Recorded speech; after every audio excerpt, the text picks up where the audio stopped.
Broadcasting from the inner sanctum of human emotion. Just Got Personal, America's first competition talk show. You're in the hub. There's a woman recently over the holidays from the United Kingdom that posted on her Facebook page a very dire message, really turned out to be a cry for help, saying, I've taken all the pills. I'll be dead by the morning. Bye-bye. And that was all it was. She posted her suicide note on her Facebook wall. And 1,048 friends this woman had. And no one stepped in to make a phone call or to come out, drive over to the house, those that would have known where she lived or anything like that. No, they immediately started analyzing it as a conversation starter online. Some of them said, ha, very funny, you shouldn't joke about things like that. Some of them started, I guess, debating what's the proper way to die. Tylenol, aspirin, a combination of things that we haven't, things we won't say, because if you're watching this, I know some of you don't get creative. But Nick, that's the whole thing. I mean, is this a sign of the times we've reached a point here where, honestly, we have a pseudo community feel going on with a lot of social media functioning today? It's there, and we feel connected, but it's really surreal because we're not really connected. Is that true? Does this? I would absolutely that? agree with you, and the fact that this lady was 42 years old. I've got a lot of followers on my Facebook. I honestly think that a lot of people sent me followers or disciples. Followers on Twitter. I mean, it sounds almost like you're just like, I float on a cloud 6 inches above the ground. I don't have my own fan page yet, so okay. But the friends that I have on my Facebook page, most likely, I got a handful of those people that sent me invites just to make sure that I wasn't fat since graduating high school. Mm-hmm. So, that's half of them. It's cheaper than flying across to the reunion, flying across the country. Well, and that's a whole other subject, because I think Facebook has killed the high school reunion. Yeah. We didn't have our tenure. Class of 99. Why not? No, it's more efficient. We had a reunion as a result of Facebook. Okay, get back to the sad story. Oh, yeah, we're talking about the sad story at hand. Okay. Story. Does the like become, I think you were saying, a save feature? Well, yeah, so we have a thumbs up now. Okay. We don't have a dislike button, but are we going to have to put a save feature on people's Facebook messages for when they post stuff like this that dials 911, that has somebody go to their house and figure out? The fact is, she published something like this before on her Facebook, and so why people didn't respond? For good reason. We may need a Lifeline app. Honestly, developed and put in the corner, because it's the fastest growing demographic on Facebook. Should it go around your neck? No, you put it in the right hand column. You just hit it as you're hitting the floor.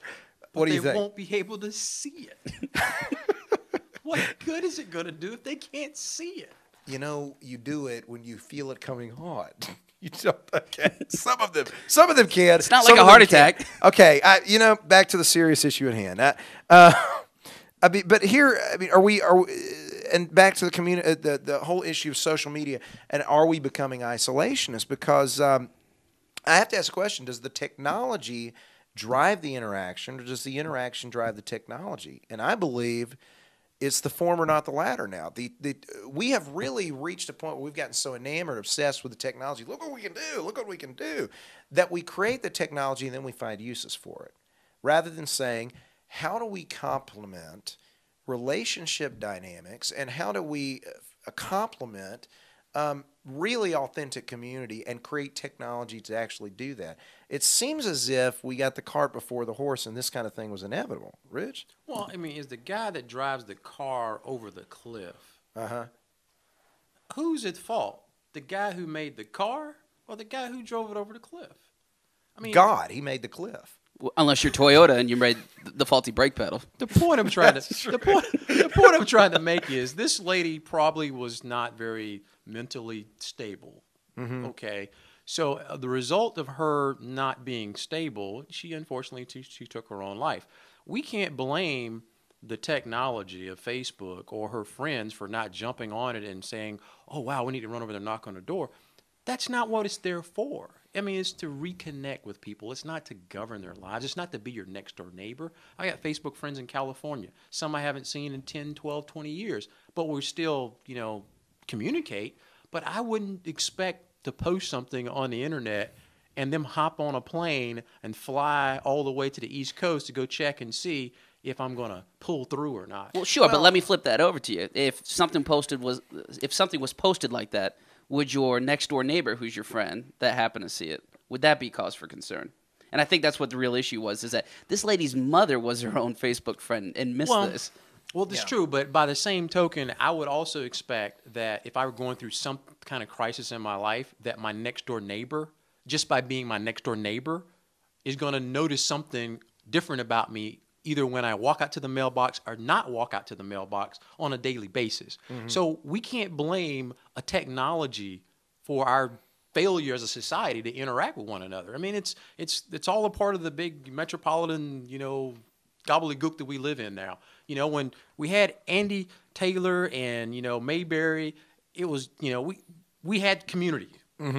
Now we don't. We have Facebook friends. Yeah, that's just but have we cheapened the label? Have we thrown the definitions around so much in so many different settings that you say friend now, and we've almost lost some of the value of the definition. The value, okay, you're my friend on Facebook.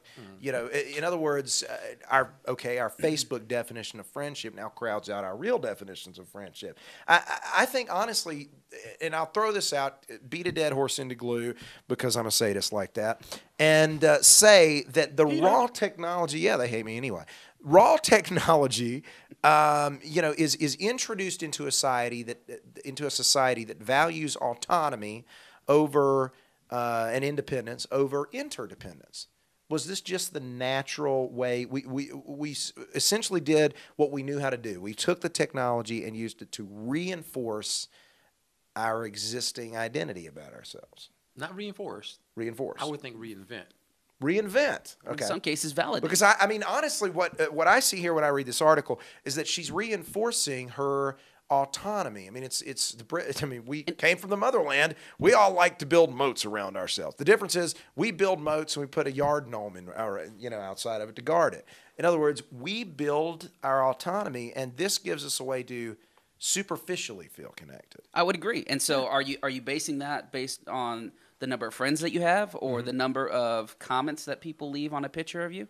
What kind of respect does that command? I just think we need to all do more speed dating, honestly, in a real sense. Do something that's going to be a little more interactive. Well, that's my argument here. I'm arguing for real interactions, real community. Yes. Well, yeah, because I'm 6'5" online. Yeah, and bulletproof. In this case need to be substance proof. Here's the thing, though, and I go back to some research, honestly, that's been done in the management circles that I think honestly applies to social media, because at the end of the day, we're talking about platforms that allow us to communicate and relate to one another. For those of you who've been around a little while, you remember the name Dr. W. Edward Deming. Who after World War II went into Japan and really pulled them back from economic, obviously, desolation to where their corporations really led internationally for quite some times. Deming was the genius behind their management structure in Japan. And at the end of the day, what he was identifying to them were 5 deadly diseases that exist in business. And one of them was lack of constancy and purpose. When we're not listening, we don't hear the needs. And I think that applies to some of how we communicate today with social media. We listen, we look at the wall post on Facebook perhaps or something like that, but it's just more for information than it is for really understanding what the person's going through, because there's only so much. It's superficial. So, another thing that he said was that we have in business, they have an emphasis on short-term profits. Translation in our world, it's an emphasis on... It's called my quota. Yeah, it's called your quota. We focus on the numbers. We focus on how many friends we have on Facebook rather than the quality of the friendships we have. And I guess when you mix it together like that, I mean, we have an insatiable urge to see how high the numbers can get. What do you think? I mean, I think if you have a household of 4 people and they can live in the same house under the same roof for 20, 30, 40 years and still not know everything about one another, it is ridiculous for us to think that we are going to know and have the pulse of 1,000 friends that we may have scattered all across the country. I think it's just a sign of the times. We've gotten more distance. And unfortunately, bad things happen when people separate and they don't get back in touch. Well, and that's the other thing too. On the flip side of this, does it make our truly core relationships closer? Because at the end of the day, life gets so much more overwhelming. There's so much more feedback now. There's so much more information. We call it all the time. We live in the information age. There's so much more information out there that when we pull back in, we invest more in the relationships that are close to us because it helps us gain identity in the madness. Absolutely. Yeah. You think? Well, yeah, and I think it goes back to the scene of, yeah, I may have 1,000 friends, but my circle of friends is very small. And those who I focus on.